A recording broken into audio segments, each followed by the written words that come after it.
Hello friend, हम 10th class की political का जो आपका सेकंड चैप्टर है हम उसके फोर्थ पार्ट के विषय में बात करते हैं। उससे पहले हमने देखा कि भारत की भाषा नीति क्या रही है उसके विषय में। अब हम बात करते हैं कि भारत में जो भाषा विविधता है कितनी जो क्या भाषाएं हैं जो भारत में बोली जाती रही हैं, लोगों ने कितनी भाषाओं को अपनी मातृभाषा के तौर पर स्वीकार किया है, सबसे ज़्यादा बोले जाने वाली भाषा कौन सी रही है उसके विषय में बात आती है।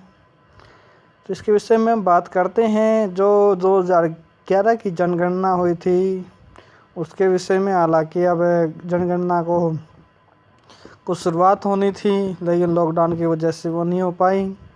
लेकिन बात करते हैं 2011 के हमारे सामने जो आंकड़े आए हैं उसकी वजह से भारत में जनगणना में लोगों ने 1300 से ज़्यादा अलग अलग भाषाओं को अपनी मातृभाषा के रूप में दर्ज कराया कि भारत में 1300 से ज़्यादा भाषा बोलने वाले लोग हैं।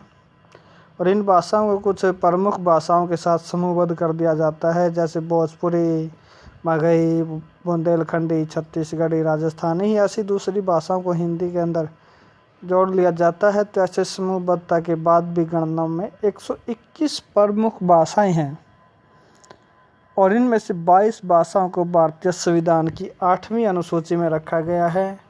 किस अनुसूची में रखा गया? 8वीं में रखा गया है, 22 को रखा गया है।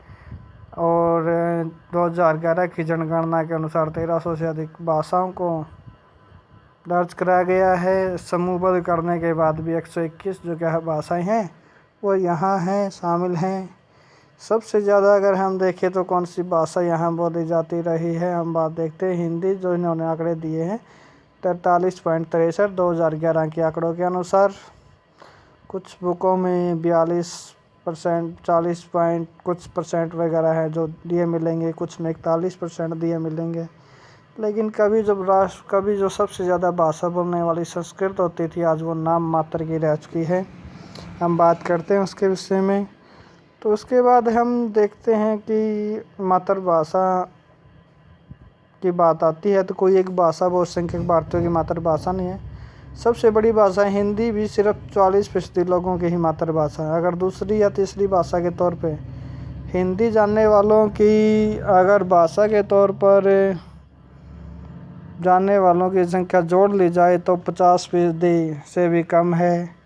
अंग्रेजी की बात तो हम करते हैं तो 0.02% तक ही जो क्या सिमट कर रह जाती है। वो बातें यहाँ रखी गई हैं। ये आपकी 22 भाषाएं हैं जो दिखाए गए हैं आंकड़े किन कह रहे हैं। दूसरे नंबर पे सबसे ज़्यादा बोले जाने वाली जो भाषा है आपकी वो जगह है बांग्ला रही है, जो कि आपकी 8.03% रही है। उसके बाद अगर हम आगे बात करें राज्य पुनर्गठन आयोग की रिपोर्ट, प्रसिद्ध इतिहासकार रामचंद्र गुहा के आलेख में जो क्या है एक छपे हैं आपके टाइम्स ऑफ इंडिया में 1 नवंबर 2006 को।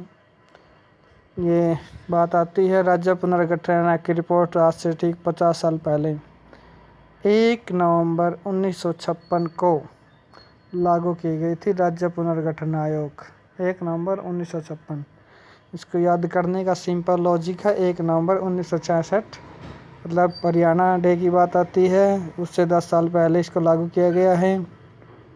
ये वेरी शॉर्ट क्वेश्चन है, इम्पोर्टेंट है। राज्य पुनर्गठन आयोग की रिपोर्ट को कब लागू किया गया, तो ये बातें यहाँ हैं उनको। उसके बाद अगर हम आगे बात करते हैं इसमें भारत में विकेंद्रीकरण की बात आ जाती है। सत्ता के विकेंद्रीकरण की हम बात कर रहे हैं कि सत्ता का विकेंद्रीकरण क्या है। 1992 के संवैधानिक संशोधन की बात है यहाँ पे। जो आपको तीसरा सत्र शासन का जो रखा गया उसकी बात आती है। तो स्थानीय सरकारों का निर्माण है और ये आपको पता है कि हम इसमें देखते हैं कि हमने अभी पढ़ा है कि संघीय सरकारें 2 या अधिक सत्र वाली होती हैं। हमने देखा देश में 2 सत्र वाली सरकार की चर्चा की है और सिर्फ 2 सत्र की शासन व्यवस्था से ही बढ़िया शासन व्यवस्था है, नहीं चल सकता। भारत में प्रांत यूरोप के स्वतंत्र देशों से बड़े हैं।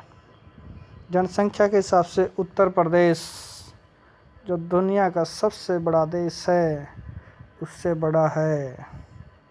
महाराष्ट्र जर्मनी के बराबर है। भारत में अनेक राज्य खुद भी अंदरूनी तौर पर विविधताओं से भरे हुए हैं, ये बात यहाँ कहना चाहता है। और स्थानीय जो सरकारें हैं वो प्रांतीय सरकारों के जो क्या है अधीन रहेंगी, उनके नीचे रहकर ही काम करेंगी।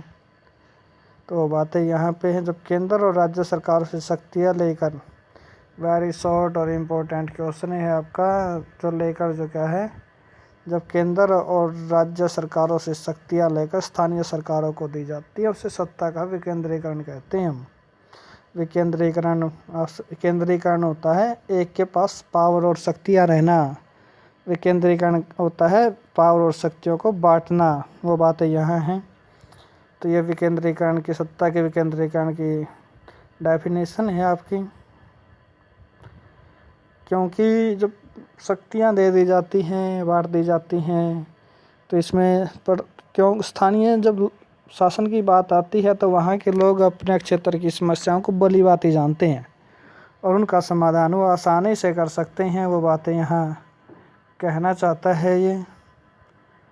उसके बाद अगर हम देखें, इसमें विकेंद्रीकरण की जरूरत हमारे संविधान में भी स्वीकार की गई है। इसके बाद से गाँव और शहर के स्तर पर सत्ता के विकेंद्रीकरण की कोशिश हुई। सभी राज्यों में गांव के स्तर पर ग्राम पंचायतें और शहरों में नगर पालिका की स्थापना की गई। शहरों में नगर पालिका और गांव में ग्राम पंचायत, इस विकेंद्रीकरण के तहत उनका निर्माण हुआ है।